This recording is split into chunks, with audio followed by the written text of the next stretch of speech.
Olá, como estão? Espero que todos e todas estejam bem. E aqui estamos nós, de novo, mais uma vez, em Política 1, Pensamento Político Moderno. Hoje, nessa gravação, completando uma série de aulas, exposições gravadas que se iniciou com o texto introdutório mais geral de Kenton Skinner sobre o conceito de Estado, passou por O Príncipe de Niccolò Machiavelli, por uma seleção de temas e capítulos do livro primeiro, dos discursos sobre a primeira década de Tito Livio, perdão, de Maquiavel também. E está tendo seu desfecho na discussão, na apresentação do Leviatã de Thomas Hobbes. Houve já uma primeira apresentação gravada da professora Daniela e hoje é minha vez, a vez de quem fala, Patrício. Então hoje vou completar essa série, completar a discussão do Leviatã de Thomas Hobbes, me concentrando também numa seleção de temas e de capítulos da segunda parte dessa obra. Como é costume, então vou colocar na tela o roteiro, o resumo com os pontos principais da minha exposição e, na sequência, apresentarei essa discussão ampla, tentando mobilizar os conceitos e as questões mais relevantes. Então, vamos lá.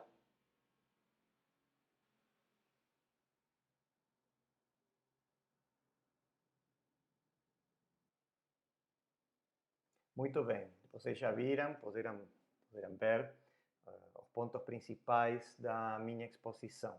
Então vamos começar com a estrutura conceitual do justnaturalismo moderno, do direito natural moderno.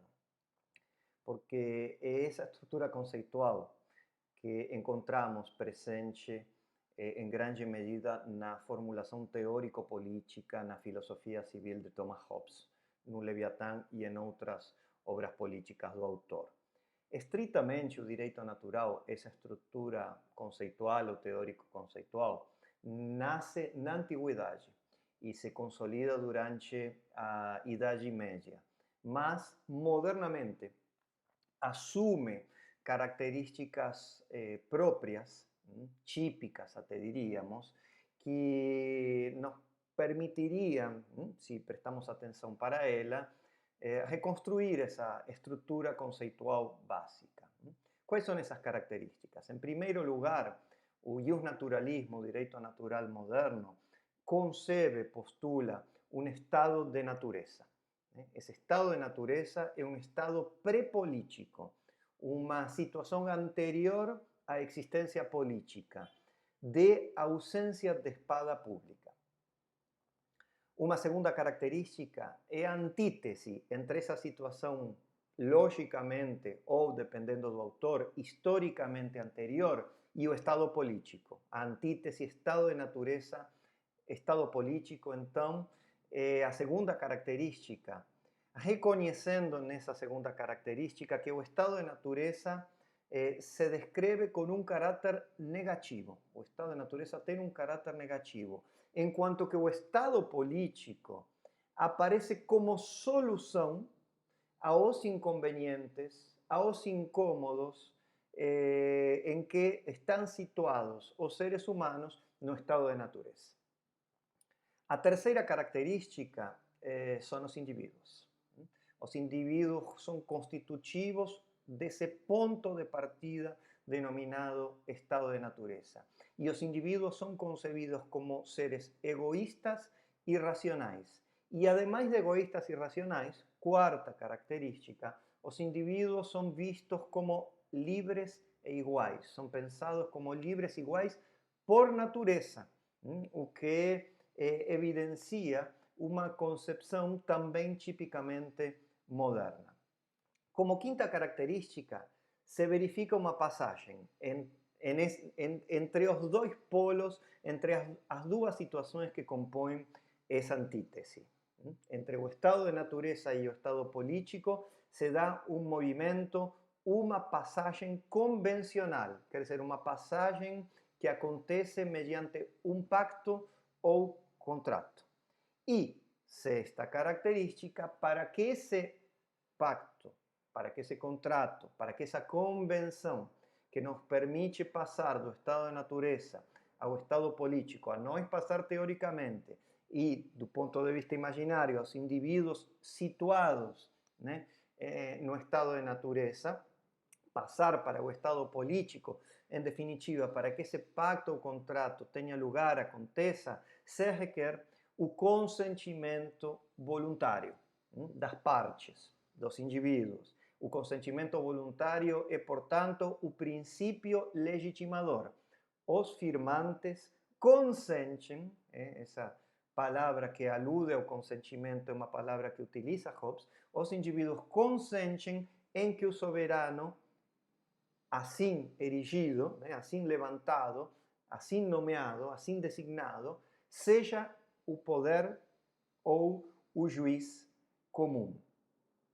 Muito bem, essa seria a estrutura conceitual, característica, básica do direito natural moderno. Como se insere Thomas Hobbes, como se insere sua formulação no marco dessa estrutura conceitual. E dessa forma já estamos introduzindo, continuamos na introdução, mas estamos introduzindo a segunda parte do Leviatã, a parte 2 do Leviatã. Em Hobbes tínhamos visto, vocês já tinham visto com a professora Daniela, que há um ponto de partida. E esse ponto de partida é a antropologia hobbesiana. Uma psicologia humana, uma psicologia que se torna política, centrada nas paixões do homem. Hobbes menciona várias paixões. Podemos reduzir esse ser paixonal que é o homem, esse ser que é movido pelas paixões, que é o homem, a duas paixões principais.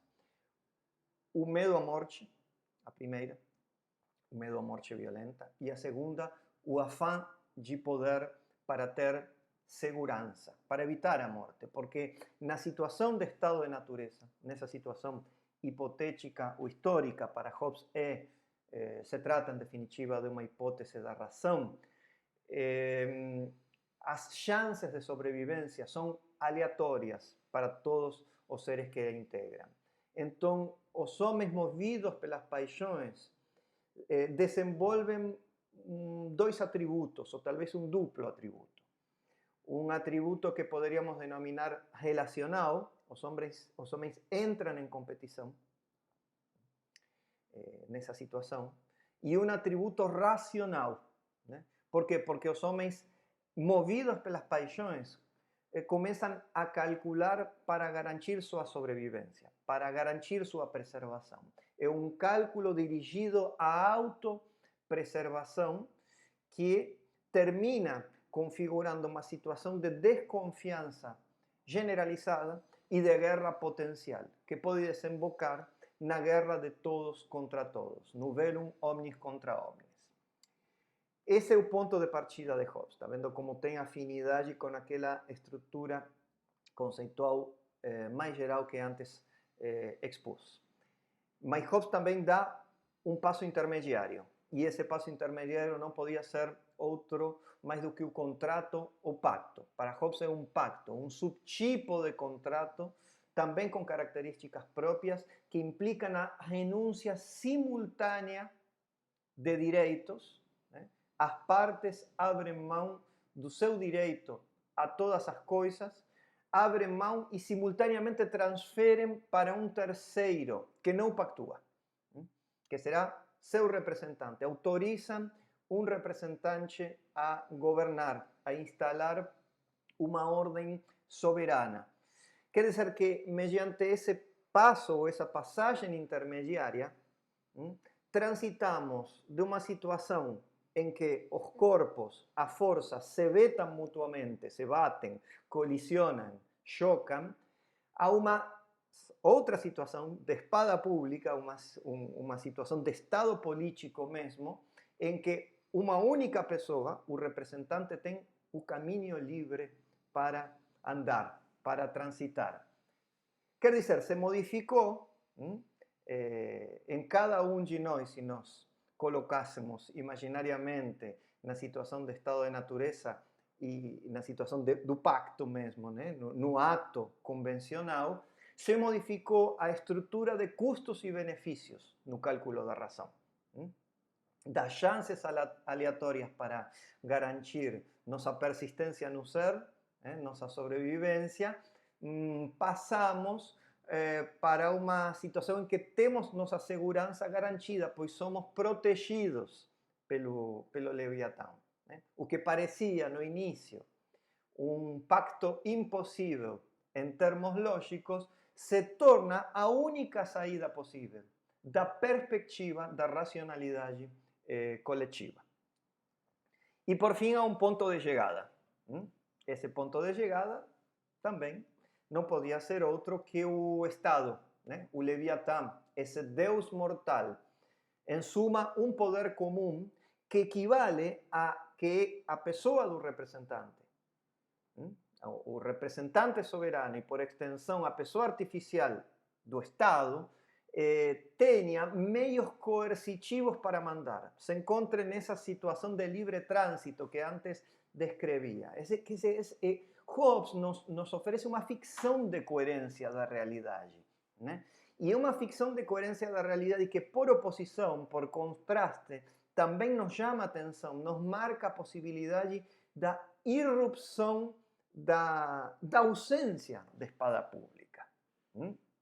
A irrupção do real que pode se dar numa situação subestatal, quando o Estado não consegue mandar sobre toda a sua jurisdição, uma situação interestatal, uma relação entre Estados soberanos, onde o que impera é o estado de natureza, e também uma situação antiestatal, a divisão, a sociedade dividida em partes, a guerra civil, a ausência completa de mando soberano, a ausência completa de comando, uma situação puramente antiestatal, que é o estado de natureza que Hobbes concebe. Então, o resultado desse ponto de chegada, que é o Estado ou Leviatã, é uma representação artificial, um artifício. Nós somos os autores que autorizamos ao autor. E essa representação artificial se estende à lei civil, porque nossas condutas, as condutas dos indivíduos, as condutas do homem, que no estado de natureza eram completamente aleatórias, se tornam previsíveis graças à lei civil que instala, que impõe o soberano. Portanto, o núcleo da relação política, o núcleo da existência política, é, em definitiva, o núcleo da relação entre o soberano e os súditos é a relação proteção-obediência. Obedecemos porque o que recebemos por ter pactuado é a proteção de parte do soberano, de parte da pessoa artificial do Estado. E por falar em Estado, então passemos ao segundo ponto importante da nossa discussão, da nossa exposição, que é o Estado. O Estado parece ser para Hobbes, assim ele o enuncia no começo da segunda parte, no comecinho mesmo da segunda parte do Leviatã. O Estado é o fim da existência humana, né? É o desígnio dos homens. Por quê? Porque os homens criam o Estado porque eles gostam dele. Não. O Estado é a causa final da existência humana, porque o que os seres humanos querem é a conservação. Eles querem garantir sua segurança e para isso precisam do Estado. Há outros dispositivos, há outros tipos de agrupamentos humanos que se aproximam dessa situação, mas que não são o Estado, porque não atingem esse fim da conservação própria e da segurança, da garantia da vida. Por exemplo, as leis de natureza. As leis de natureza entram em conflito com a liberdade de movimento, com a ausência de impedimentos do estado de natureza. As leis de natureza são meros ditados da razão. São prescrições, são teoremas derivados da psicologia humana, mas não são propriamente leis, não são leis positivas. São prescrições, normas captadas pela razão natural. Então, elas não nos podem levar a garantir nossa sobrevivência, nossa persistência no ser. Um outro exemplo, um agrupamento defensivo, um grupo defensivo de homens, uma aliança defensiva de homens. Isso tampouco constitui um Estado, porque depende da dimensão do inimigo, diz Hobbes, né? Então, isso não nos permitiria em si mesmo configurar um Estado. Uma multidão que se junta, meio que por acaso, mediante acordos particulares. Os acordos particulares não constituem um Estado. Os acordos particulares, em ausência da espada pública, não têm nenhuma fiabilidade, não são confiáveis, não saberemos se o outro vai cumpri-los. Então, multidão no meio ao qual tem se produzido acordos particulares, não é um Estado. E, por fim, um governo de tipo provisório, no meio de uma situação, sei lá, transitória, subestatal, de guerra civil, tampouco constitui um Estado, né? O Estado é aquele que nos oferece, nos dá proteção. E essa proteção é contínua. A dominação, o ordenamento estatal deve ser para Hobbes contínuo, nunca pode ser contestado, muito menos pela rebelião, não pode ser colocado em xeque. E é por esse caminho, precisamente, que Hobbes vai se enfrentar com o modelo explicativo de origem da sociedade civil ou da sociedade política que primou em tempos anteriores, que vem da antiguidade. Vai tentar refutar um famoso argumento que Aristóteles já estipulasse no capítulo 2 do livro 1 da Política, né? Quando Aristóteles diz que há criaturas vivas, que há seres vivos, que há animais que são sociáveis, né? Aristóteles fala em animais gregários como a abelha, ou podemos citar outro exemplo que seriam, por caso, as formigas, né? Eles vivem juntas, vivem em comunidade, as abelhas, as formigas. Porém, sem palavra e sem ter um poder comum.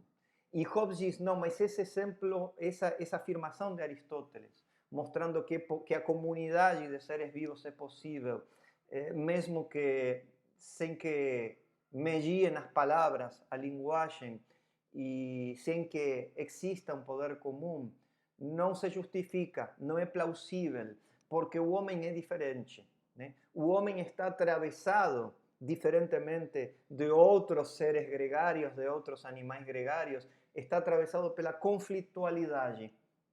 O mundo humano é um mundo criado pela razão, pela inteligência, e essa inteligência é adquirida, essa inteligência é artificial. Então, estou me lembrando aqui de um intérprete de Hobbes, Ibs Sarka, que ele mostra na sua obra dedicada a Hobbes e ao pensamento político moderno, a relação ou vínculo que se estabelece entre Hobbes e o pensamento político moderno, vínculo conceitual, vínculo ideológico. Ele nos mostra como essa preocupação distintiva pela segurança, pela preservação da vida, pela autopreservação, percorre a obra de Hobbes. Desde a sua teoria filosófica geral e inicial, dada nos elementos da lei, quando já Hobbes se preocupa pela preservação no ser, ou até, inclusive, quando no De Quoe, uma outra obra política, um outro livro político de Hobbes, ele tenta responder à objeção da solidão, porque os homens, em definitiva, não vivemos isolados e vivemos, sim, em comunidades, em sociedades, sob um ordenamento estatal, sob um soberano. Nessa segunda obra, no De Quoe, Hobbes distingue entre as disposições humanas, a sociedade, todos temos disposições sociáveis, mas essas disposições são disposições que se traduzem num desejo de relações com os outros. O que pode acontecer ainda no estado de natureza, mas essa disposição à sociabilidade deve ser diferenciada da disposição estrita à sociedade política, afirma Hobbes. E Sarka marca muito bem esse ponto, sublinha, frisa esse aspecto. A disposição estrita à sociedade política está impossibilitada no estado de natureza pela dinâmica das paixões humanas. E diante dessa distinção entre disposições à sociabilidade que os homens têm como desejo de se relacionar com outros, e que bem poderia estar presente a maneira aristotélica em outros animais, em outros seres gregários, e a disposição estrita a viver numa sociedade civil ou política, nessa distância, quando Hobbes percebe essa distância, observa Sarka, é que encontra a fórmula, uma fórmula radical, né? Uma tese radicalmente aristotélica, a convenção por autorização que Hobbes formula no Leviatã. Quer dizer, né, como observa Renato Giannini Ribeiro, a guerra de todos contra todos é a tese que mais se opõe, a tese mais radical e que mais se opõe à sociabilidade postulada na antiguidade por Aristóteles. No fundo, para Hobbes, se queremos ter sociedade estatal, né, porque a sociedade é sempre, para Hobbes, uma sociedade com Estado, devemos olhar, como pensaria também Freud, para nossas pulsões antissociais. Né? Não se constrói a sociedade sobre a base de uma sociabilidade que não existe. Se queremos ver por que vivemos em sociedade, se queremos saber isso, temos que olhar para os elementos de insociabilidade que moram em nós, porque são eles os que explicam a existência da sociedade estatal. E desse modo, valendo-se dessa tese, dessa afirmação tão radical, e agora passo para um outro intérprete, Leo Strauss, é que Hobbes deduz mecanicamente o Estado.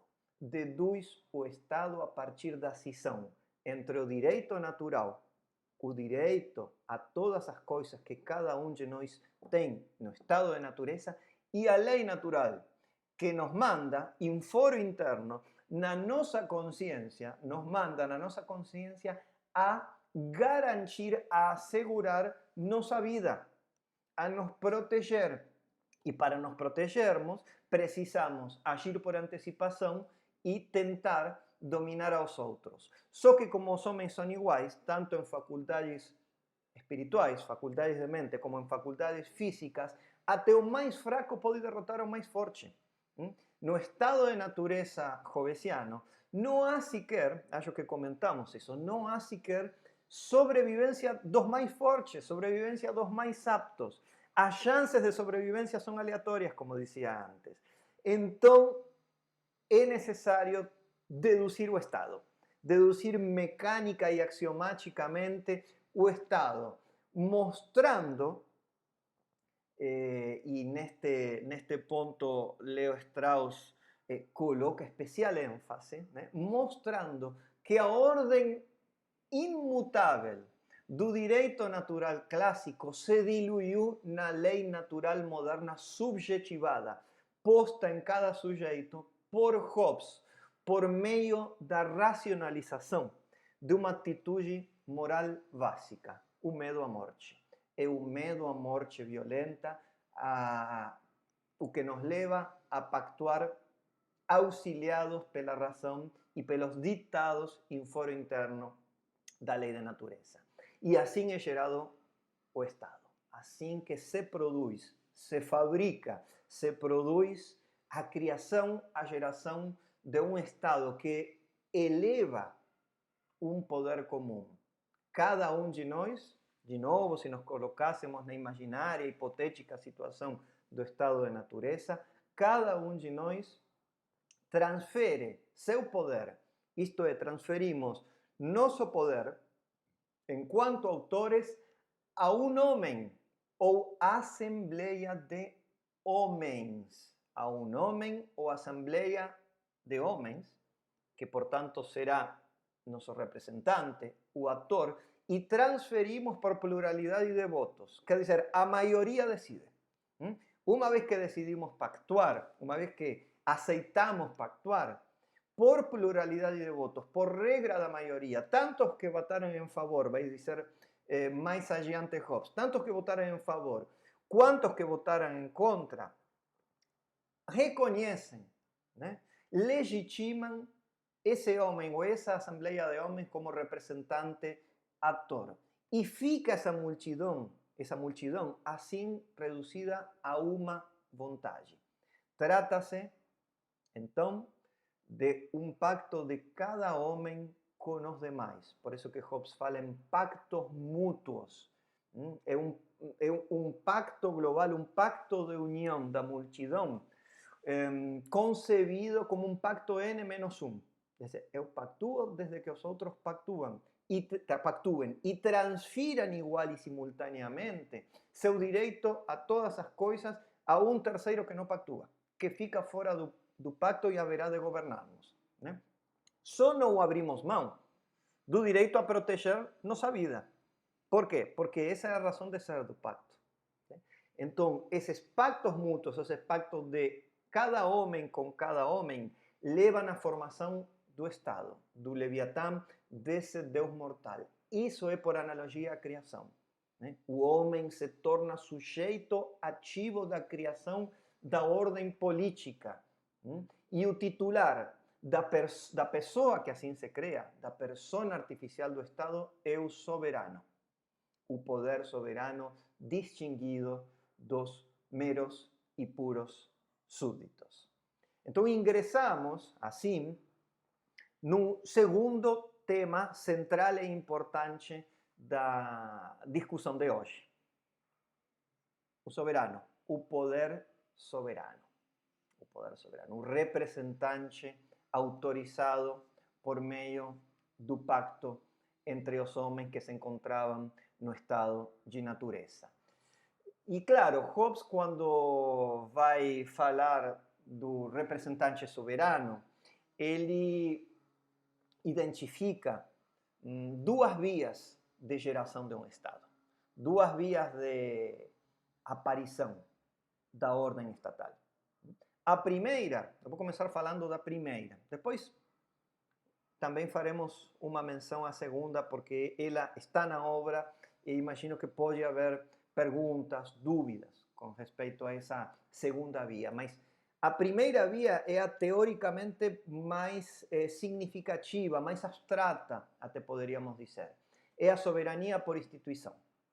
É o que Hobbes denomina soberania ou soberano por instituição. Esses pactos de cada um com cada um, acontecidos mediante regra da maioria, autorizam a representação unificada da multidão. Esse é um modelo teórico básico, aquele inspirado no naturalismo moderno, do direito natural moderno, essa estrutura conceitual tão abstrata, né, que por um momento fica difícil de aprender, de entender, de compreender, que está reconstituindo o tempo todo na sua argumentação Hobbes. E da soberania por instituição, insiste Hobbes, se derivam os direitos e as faculdades da soberania. Ou melhor dizendo, do poder soberano. Essa é a expressão que Hobbes mais utiliza, o poder soberano. Aparece a palavrinha soberania, né?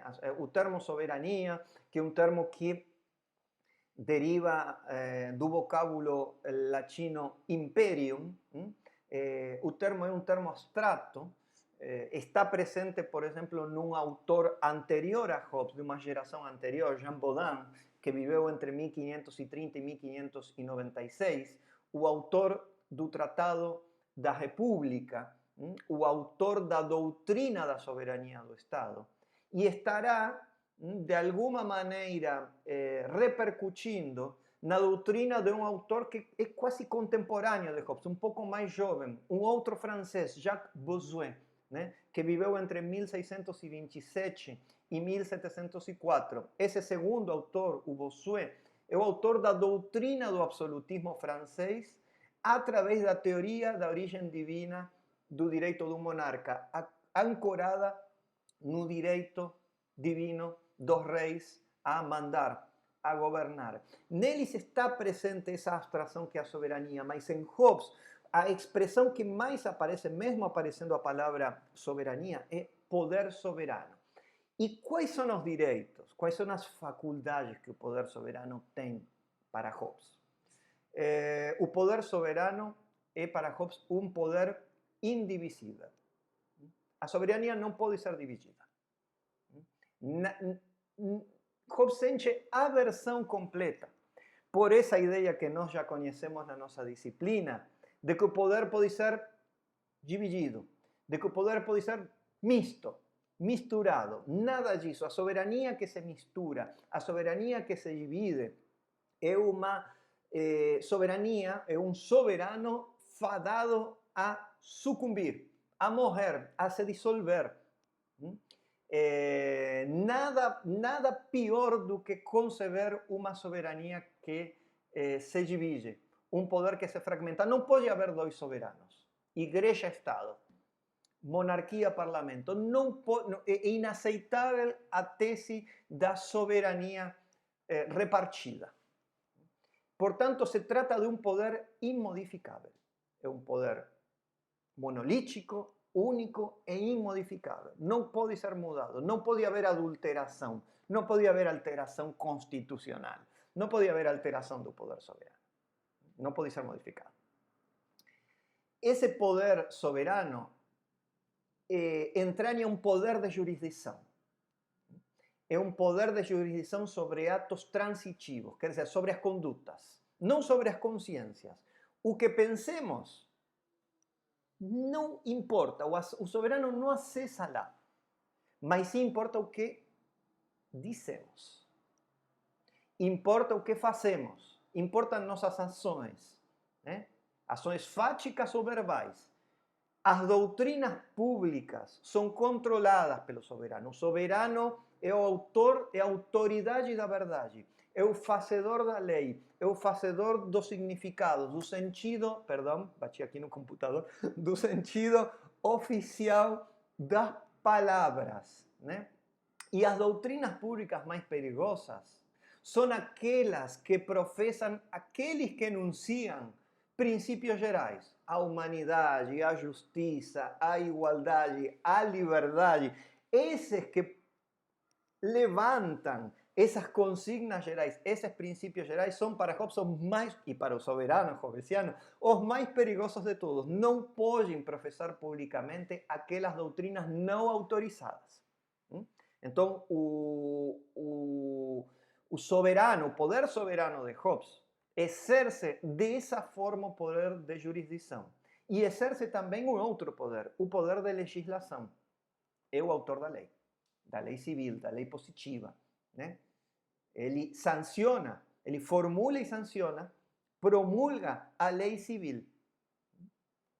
E, por fim, é um poder que tem competência sobre toda a competência, total competência, absoluta competência sobre assuntos relativos às relações exteriores. Quer dizer, o poder soberano é um poder de guerra e de paz. É um poder que permite definir quem é meu amigo e quem é meu inimigo. Então, esses são os direitos e faculdades da soberania, resumidos em 4 pontos, tal como Hobbes os elabora, os apresenta para nós. Ora, nós vimos, ao descrever as condições do pacto hobbesiano, que o representante soberano pode ser tanto um homem quanto uma assembleia de homens. Quer dizer que o poder soberano pode assumir diversas formas.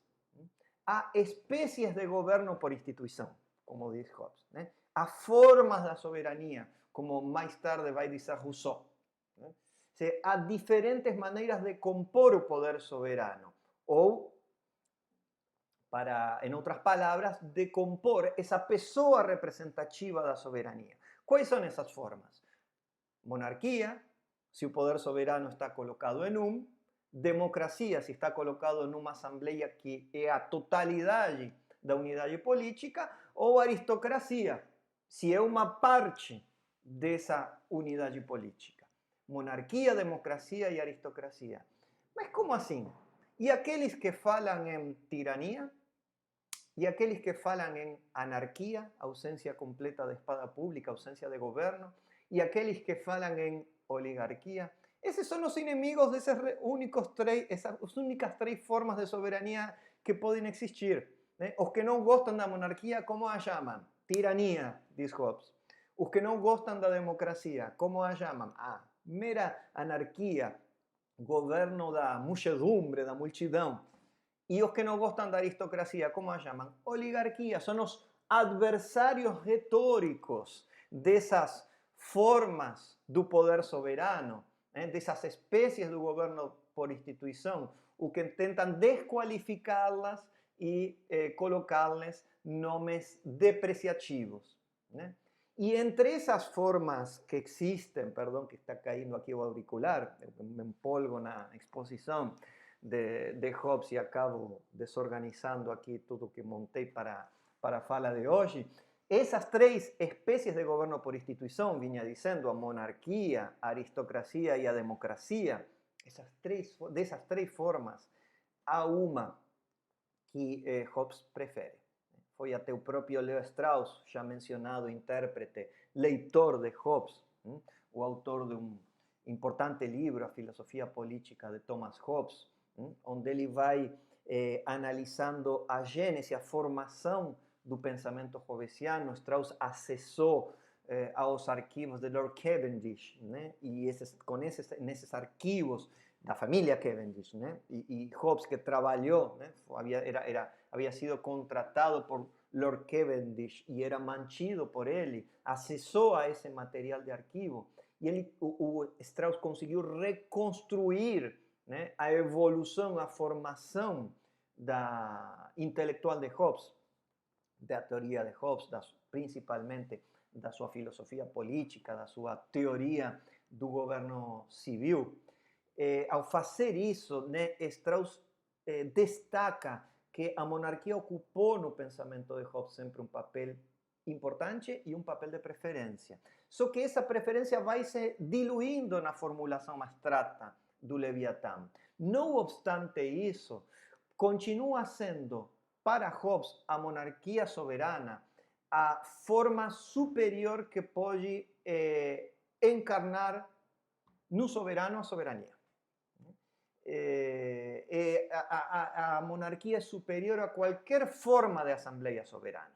Né? A monarquia soberana é superior a qualquer forma de assembleia soberana. Por quê? Porque a monarquia é mais coerente para Hobbes. Porque a monarquia evidencia uma maior coesão interna. E, sobretudo, porque a que melhor resolve, nós poderíamos dizer assim, a forma de governo, mas estritamente a forma do poder soberano, é a forma do poder soberano que melhor encara e resolve o problema da sucessão. Hobbes estava preocupado pela continuidade do ordenamento, o que Weber denominaria continuidade da dominação. Hobbes estava preocupado por aquilo que ele mesmo chama a eternidade artificial da pessoa do Estado. O Estado é contínuo. O Estado exerce seu domínio ou sua dominação continuamente. Isso não pode cessar, porque se cessamos, caímos na guerra civil. Voltamos hipoteticamente a uma situação de guerra potencial e, por derivação, a uma situação de guerra de todos contra todos, onde nossa vida não está garantida. Vejam o que está acontecendo lá fora. A vida das pessoas não está garantida. E o Estado, em muitos países, aqui no Brasil, se omite. Nossas chances de sobrevivência com um vírus circulando aí, não sabendo como ele opera, são completamente aleatórias. Não? Estou estabelecendo, estou traçando essa analogia quase que me valendo de categorias hobbesianas. Mas voltemos a Hobbes. Né? Então, a monarquia garante a sucessão, garante a artificialidade permanente, contínua do Estado. E, sobretudo, a monarquia hereditária, aliás. Né? Aliás, a monarquia hereditária, aquela na qual, aquela espécie ou subespécie de monarquia soberana, na qual o soberano presente define o sucessor. Isso está certinho.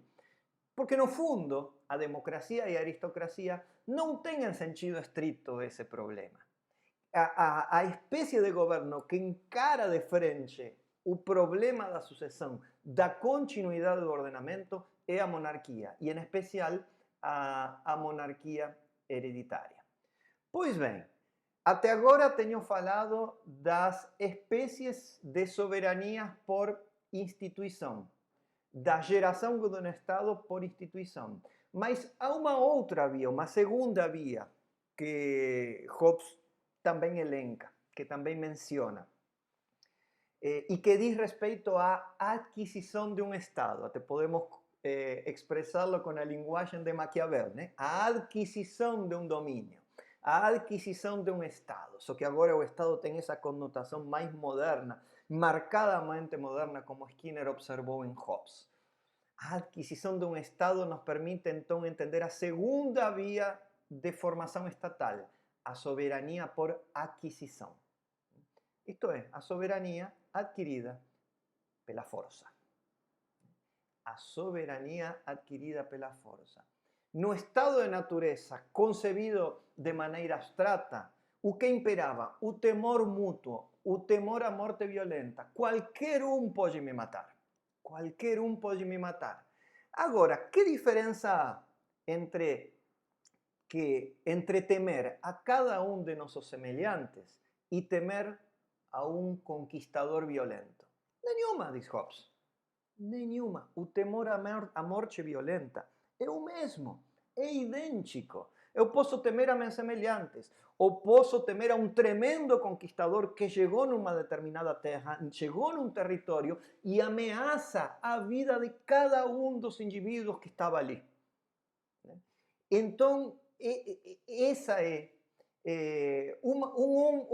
esse é um outro caminho, essa é uma outra via. A soberania por aquisição, assim que pode se constituir também um poder soberano, via uma soberania patrimonial.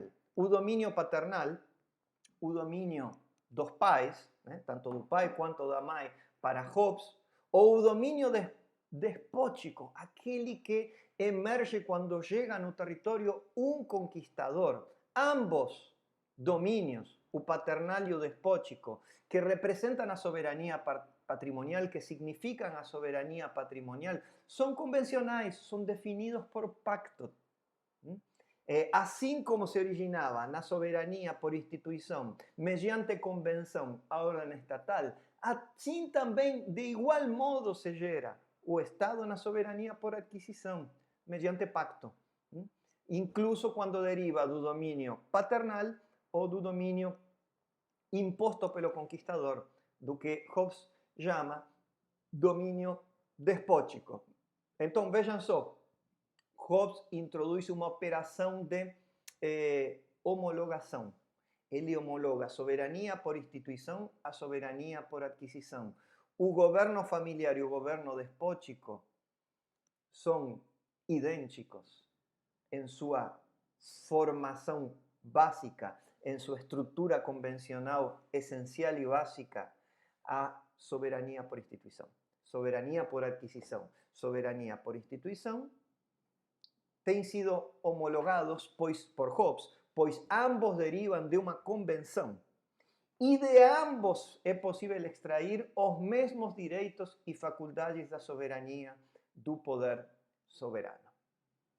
Não, Hobbes tem realmente articulado um arcabouço teórico-conceitual sólido, compacto, por momentos brilhante. E há dois colorários sobre os quais eu queria chamar a atenção e que não podemos evitar, né? Porque qualquer um de vocês, na próxima conversa aberta, vai perguntar para mim ou melhor, para Daniela, né? Compliquem a vida dela, não a minha. Então, agora consigo falar e ninguém levanta questões. Mas há dois colorários que são inevitáveis, ou pelo menos é inevitável sua discussão, seu tratamento. Qual? Os colorários da liberdade dos súditos e o colorário da lei civil. Hobbes se refere a eles, respectivamente, no capítulo 21, sobre a liberdade dos súditos, e no capítulo 26, sobre as leis civis, na segunda parte do Leviatã. Como podemos pensar, como podemos, a Hobbes, formular esses dois colorários? Vamos ao primeiro, isso que eu estou chamando o colorário da liberdade. Né? Dizer assim, se liberdade, tal como havia sido definida por Hobbes, é ausência de oposição ao movimento, ausência de impedimentos externos ao movimento dos corpos no estado de natureza. E, consequentemente, também como acabamos de ver, ou neste caso como acabamos de ver, ação e temor, vontade e necessidade são compatíveis, porque pactos feitos por temor, diante da necessidade que nos impõe o temor, são válidos. Logo, a liberdade dos súditos, já no estado político, na presença da espada pública, equivale à regulação de suas ações prescrita pelo soberano. A ação dos homens no estado político, as condutas humanas são reguladas pelo soberano. Essa é nossa liberdade. Essa é a liberdade que Hobbes nos deixa. Deixa para cada um de nós. Esse é o preço que pagamos por ver conservada e protegida nossa vida, segundo Hobbes. E o soberano é o único que se encontra, aliás, e permanece em liberdade natural. Insisto, o soberano não pactua. Portanto, ele continua livre num sentido absoluto. Ele conserva sua liberdade natural. Nós, não. Os pactuantes, não. Os pactuantes terão, a partir desse momento, a liberdade que todo súdito, todo e cada súdito tem. A liberdade de fazer aquilo que o soberano não nos proíbe. A liberdade de agir conforme a regulação instaurada, promulgada, sancionada oficialmente pelo representante soberano.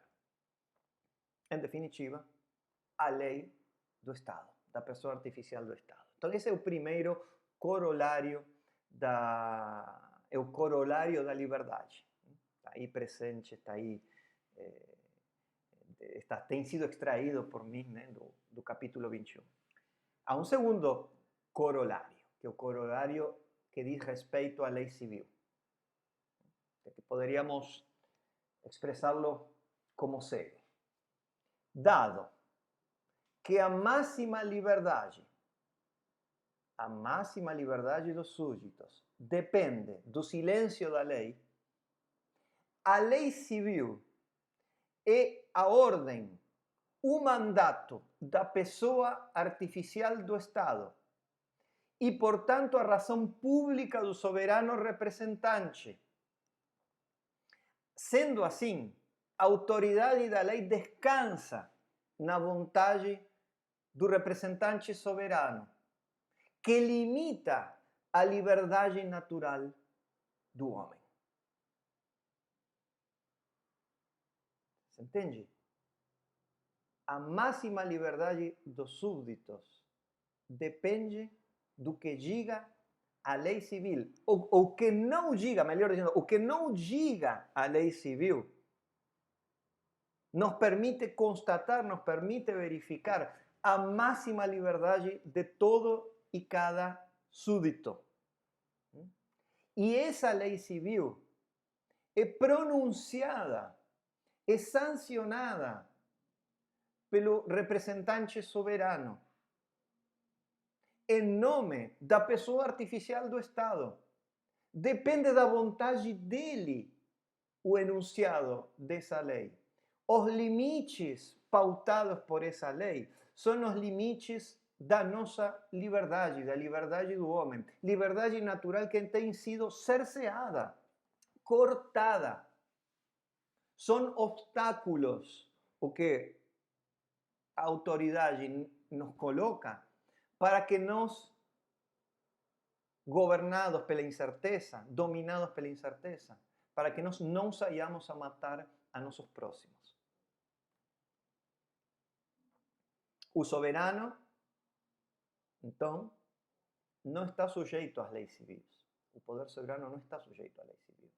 Ele estabelece a lei civil e autoriza sua interpretação pelos juízes subordinados.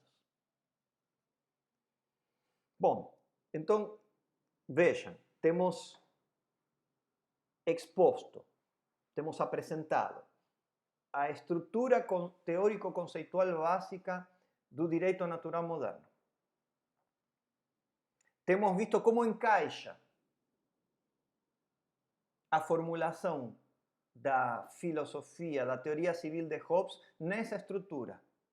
E temos precisado a maneira em que Hobbes concebe o Estado e o poder soberano, extraindo desses dois pontos principais o corolário da liberdade e da lei civil nos termos de Hobbes, do ponto de vista de Hobbes. Resta, então, trazer algumas conclusões, né? Conclusões hobbesianas. Vamos a tentar tirar algumas conclusões hobbesianas do que acabamos de dizer. Em definitiva, tentando responder a pergunta de sempre, a pergunta que sempre devemos nos formular, a cada vez que lidamos com um autor desse porte, com um grande autor, com um autor inteligente, com um autor tão sólido, tão hermético, tão pesado como Hobbes, ou Maquiavel, sei lá, por mencionar outro, né? Inteligências que nos oferecem modos de captar, de compreender determinadas realidades históricas. Então, a pergunta é como ler a Hobbes? Como ler esse autor tão desafiador? Que chaves de interpretação podemos nos apropriar para fazer uma boa leitura de Hobbes, inclusive auxiliados por nosso querido método Duplea? Essa é a questão que eu gostaria de abordar agora, né? Essas conclusões hobbesianas que nos sugerem chaves de interpretação para ler a Hobbes. Então passamos a essa última instância, a este último momento da apresentação, aula, exposição de hoje, e com isso estaríamos encerrando, estaríamos concluindo. Vamos a essa instância e prestemos muita atenção, que talvez chegue aqui o mais interessante de tudo. Maravilha! Então temos que pensemos juntos. Eu comecei me referindo ao justnaturalismo moderno. E agora poderia ampliar essa expressão e falar em escola moderna do direito natural. Quais são os pensadores, os autores que pertencem a essa escola moderna do direito natural? Como se definem? Como se caracterizam? São aqueles pensadores que colocam o fundamento da relação entre governante e governados na lei de natureza. Quer dizer, que buscam um fundamento pré-político, em certo sentido moral, e que testemunham um movimento que eu já descrevi, valendo-nos das categorias interpretativas de Strauss, poderíamos dizer que testemunha um uma outra passagem, né?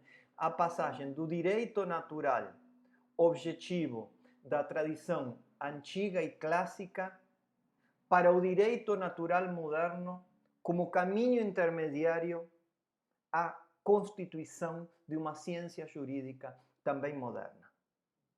Estou lembrando aqui, ou quero lembrar aqui, de Hugo Grocio, o autor do Tratado da Guerra e da Paz, de 1625, ou Samuel Pufendorf, autor do Tratado sobre o Direito Natural e de Gentes, de 1672.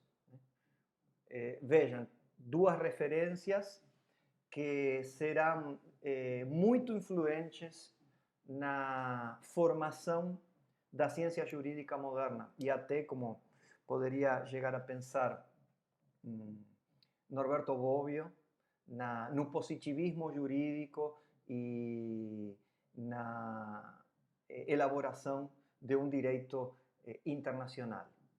Agora, a pergunta que não quer calar: qual que é o papel de Hobbes nesse contexto intelectual mais amplo, mais vasto? O papel de Hobbes é um papel muito especial. Hobbes é um autor singularíssimo, um pensador singularíssimo, porque nele o direito natural assume características subjetivas. Hobbes formula, através da sua ciência civil, um direito natural subjetivo. Esse é o sentido de sua noção primeira de indivíduo. A da possibilidade de um direito natural subjetivo ou subjetivado, internalizado pela razão natural de cada sujeito. Porque, em definitiva, para Hobbes, a lei de natureza é uma prescrição que compele em foro interno, na consciência, aos homens a se preservar e que, portanto, tenta se impor como um ditado. Né? Não são leis propriamente falando, são ditados ou teoremas derivados da psicologia humana ao qual cada homem acessa pela sua razão natural. E se desprendem das leis de natureza, né? Porque são 19, embora esteja a lei fundamental de natureza para Hobbes, mas se desprendem desse corpus de leis naturais, e corpus também dito num sentido figurado, os meios para cumprir essa normativa, deduzidos por um puro raciocínio subjetivo em Hobbes.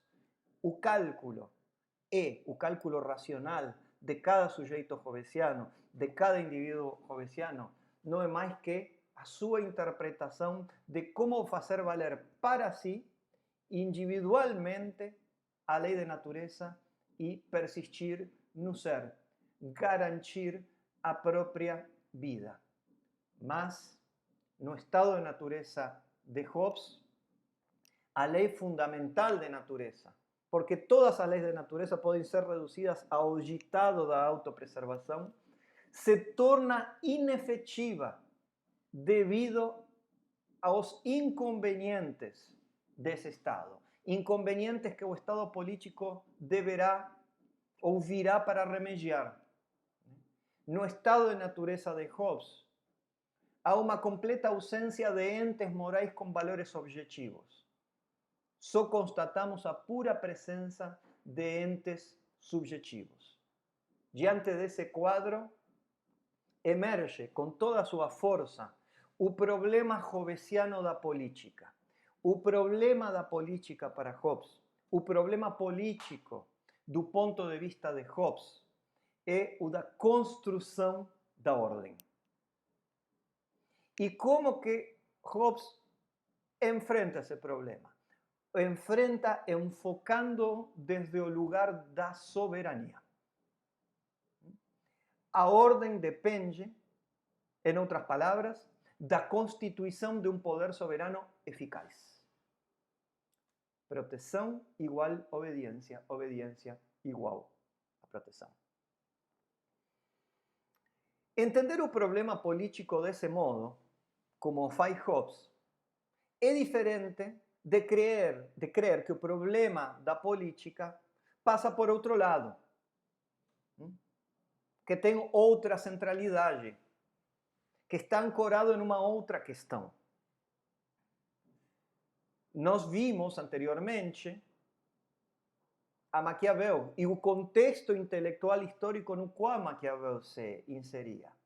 E aí, ao tratar, por exemplo, dos discursos e dos discursos, vimos que e da experiência antiga da República Romana, vimos que o problema político posto era o problema da liberdade,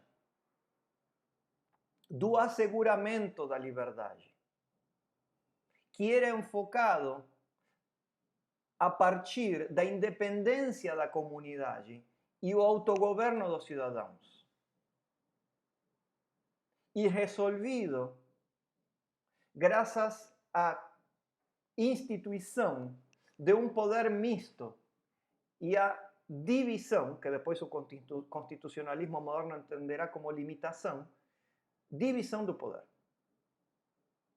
A identificação das diferentes partes ou humores da comunidade e da cidade. Mas não, justamente Hobbes subverte essa lógica da liberdade. O problema da política não é mais o problema da liberdade, no qual acreditavam os republicanos. E o republicanismo tem um revival, uma renascença, uma recuperação na Inglaterra dos tempos de Hobbes. Então, o problema da política é o problema da ordem, da construção, da constituição da ordem estatal. Sendo assim, nós podemos tirar, como anticipei já, algumas conclusões hobbesianas, né? Com base na filosofia civil, na teoria política de Thomas Hobbes. Remetindo-nos ao Leviatã de Hobbes, essas duas primeiras partes que seletivamente temos lido até aqui. Primeira conclusão hobbesiana. Em parte já sabemos muito do que eu vou dizer, mas para Hobbes o soberano, o representante soberano, não está sujeito às leis positivas. Como decíamos antes, permanece no estado de natureza. O soberano não precisa obedecer a lei que faz. Nós, súditos, somos os que temos de obedecer. Segunda conclusão hobbesiana. Bom, também já me referi. A liberdade, em seu sentido político, tem sido subvertida. Não há direitos prévios ao contrato que sejam efetivos. Isso já sabemos.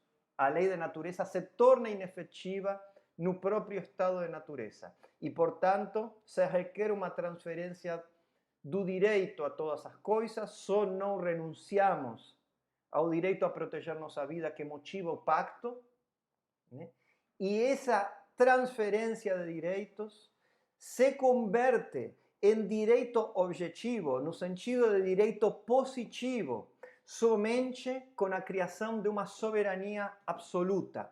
A soberania é absoluta porque é ilimitada e é também universal, porque abrange a todos, não só a maioria. Abrange tanto aos que votaram em favor, quanto aos que votaram contra a designação desse homem ou assembleia de homens. Terceira conclusão hobbesiana. O indivíduo, ou, melhor dizendo, o individualismo. A instalação do indivíduo no centro da teoria política. Essa foi, em boa medida, a tarefa que executou Hobbes. E conseguiu realizar essa tarefa graças à possibilidade que ele mesmo nos oferece de poder pensar o direito em termos puramente individuais.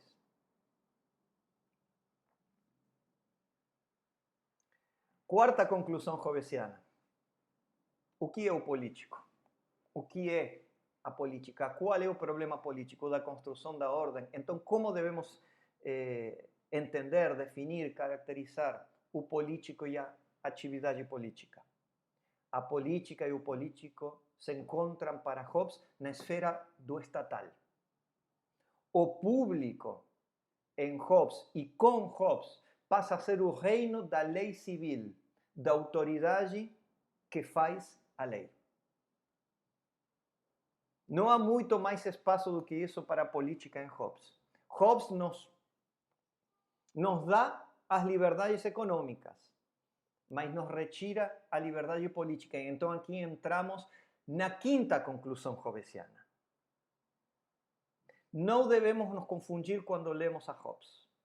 Quase que te poderíamos dizer, não sei se consigo explicar hoje, talvez nunca, como devemos ler um autor tão complexo, um pensador tão complexo como Hobbes. Mas eu me atreveria a afirmar como não devemos lerlo. Hobbes não está configurando, para dizer com uma palavra anacrônica, um Estado totalitário. Nada disso. O soberano hobbesiano não se apropria, como vinha observando, das liberdades econômicas, mas ele nos retira, nos força a renunciar, a abrir mão de todas nossas liberdades políticas, que podemos concentrar numa liberdade só, tão cara aos republicanos: a capacidade de autogoverno. Nós já não nos governaremos a nós mesmos mais sob o império da lei civil do soberano hobbesiano.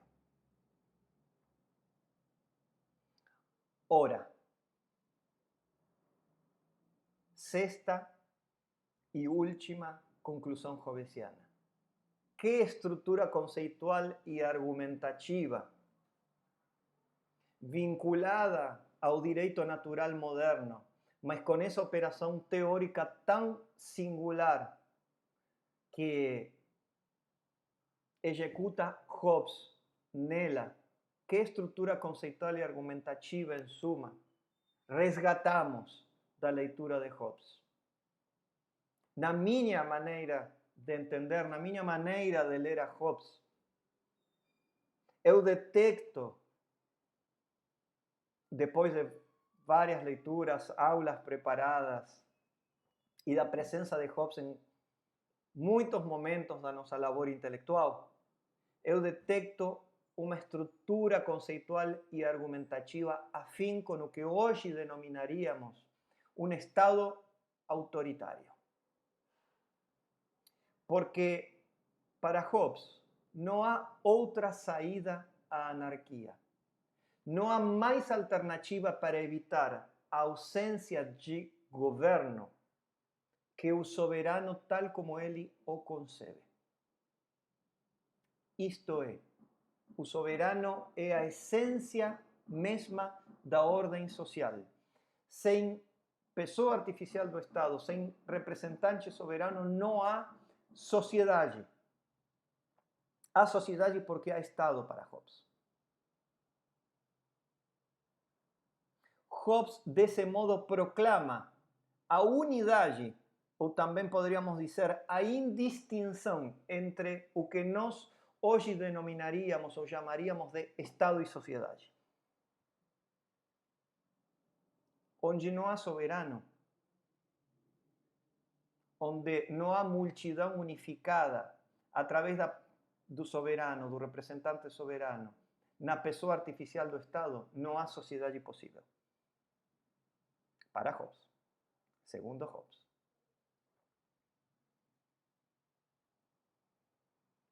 Quer dizer que também para Hobbes, afinal, só nos resta obedecer.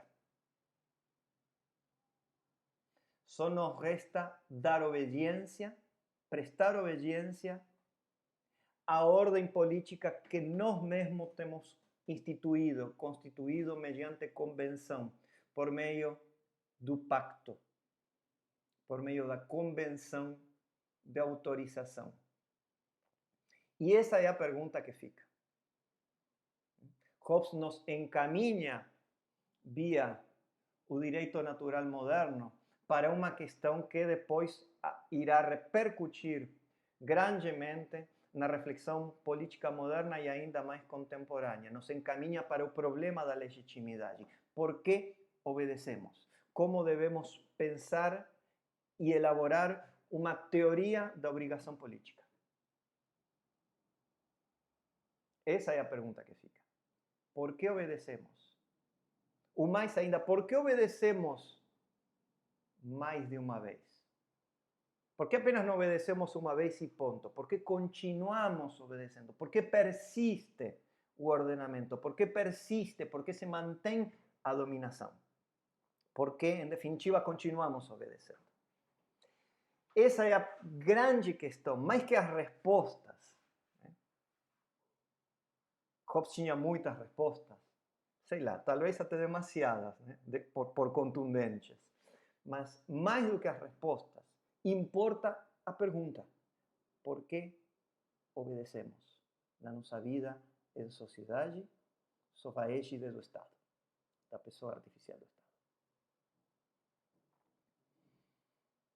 E é isso. Espero que tenham gostado e me autonomeando soberano instituído da disciplina política 1, estabeleço a lei dos likes proporcionais. Então, por cada like dado a Daniela, ele nem vai ver isso aqui, tenho certeza.